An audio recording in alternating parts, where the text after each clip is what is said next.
Hello everybody, Average Gamer here. Welcome to another Let's Talk. In this episode, boss battles, or raids, so to speak. So, a couple things I was thinking about over the last little bit is recon mode has the beacons that you can capture. Conquest mode has the same thing where you can capture within a certain range.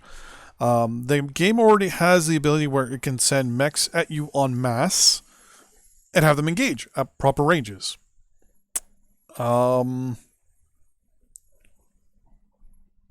With those in mind, I was thinking, PvE in this game is not far away.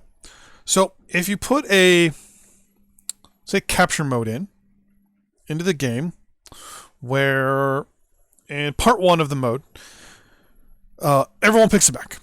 Everyone picks whatever mech they want. There'll be restrictions. We'll call it a we'll do a tonnage restriction, right? Set up a certain limit to what everyone can have, or just the type of mech.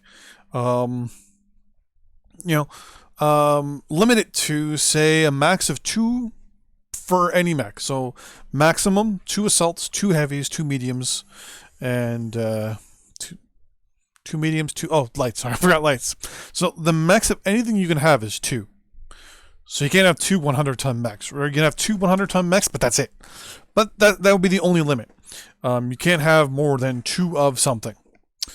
Now,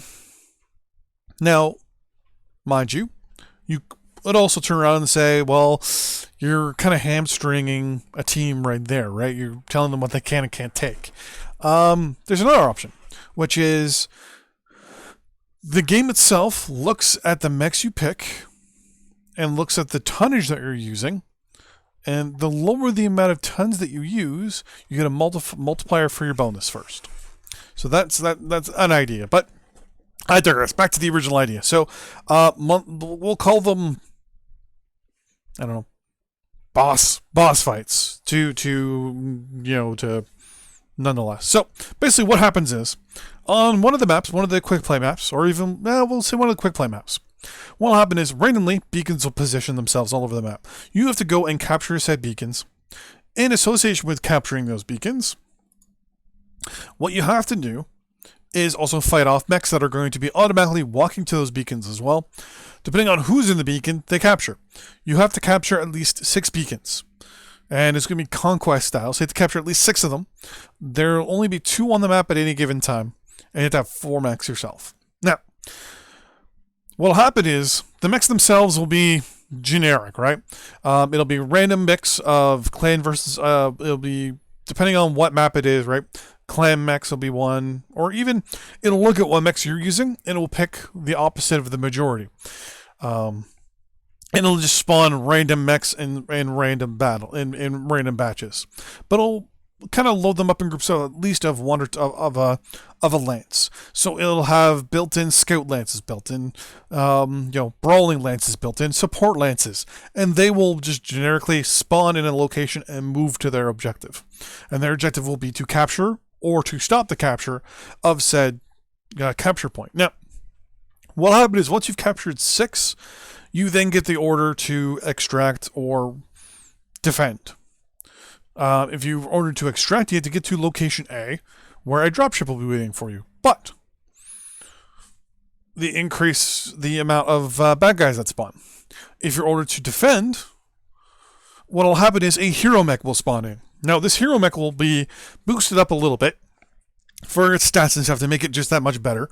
And how it would be boosted, I don't know exactly, but somehow it would be modified. It would be boosted a little bit better than it would normally would be. And what basically happens is, instead of spawning a whole bunch of enemies, it spawns in a lance. The lance is itself generically will be some sort of lore lance, which means everyone will be a little bit, they'll be buffed a little bit. And your job is to defend that location against this lance from lore. So that's my one theory. That's my one idea. The other one is, so boss battles, it's basically you have to defend yourself against wave of enemy. Every set amount of waves you get repaired and rearmed. Now you get a percentage rearmed and a percentage repaired. So say it's 10% repaired and 10% rearmed, but you use up all your ammo at the beginning, well, won't be able to use up too much ammo because you're going to keep running out, and only being able to get 10%, right? So weapon, repairs and weapon ammo and things like that, something you have to think about going in. Now, respawning. No respawns. You die, you're done. Everyone dies, you wipe. You get a reward, but it's really minuscule. It's basically, thanks for participating, too bad, so sad. Now, these aren't meant to be easy. These are meant to be hard. So there'll be something that even an elite unit can do to a bunch of 4 guys just randomly dropping and playing. Can do. Talking, communicating, you can do it. Now, one of the ideas I have associated with this is to have big raids, big attacks, big battles, where you drop in, there's a bunch of AIs from both sides fighting, 40, 50 mechs fighting and all duking it out. And as you play, you're given orders. You're told, hey, go do this. Hey, go do that. Hey, we need you to take out the following mech. Hey, I need you to go scout out this section of the front line, please. Now, they probably have to create different maps for that, but that's the other idea I had, utilizing the AI. But the culmination of that as well, yet again, is to fight a hero mech. By the end of the whole thing, it would just be you and this hero mech. Everyone else just backs off. You can lore them, have lore-based missions as well. Kind of base them around what's going on in faction warfare and things like that. But that's a quick little idea I came up with today. So, yeah. So I've been thinking about it for the last couple of days. Until next time, see you guys on the battlefield. Bye-bye.